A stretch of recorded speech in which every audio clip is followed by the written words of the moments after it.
Бо гэтае, што пад цягнікі кідаецца, як это там. Ну, з гэтым няшчасным каханнем, а?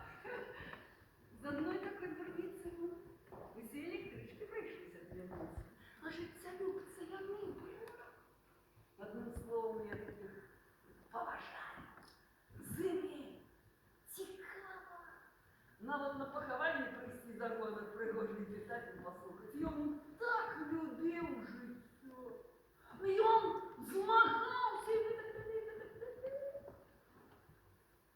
А на конце, Валентина, ты не турбуйся, у яе хутка павышэнне будзе па працы. У латарэю добра выйграе, толькі для гэтага ёсць умова, сам ведаеш.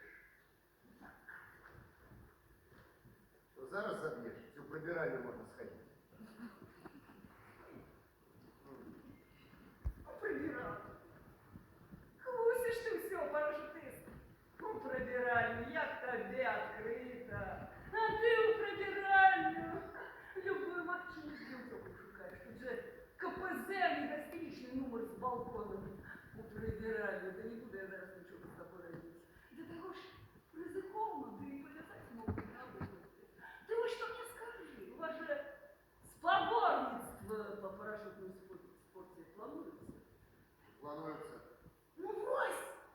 Вось и тренируйся! Вось и едь на свои споборництва! Там все и зробим, а? Мне нават такая развязка подобается!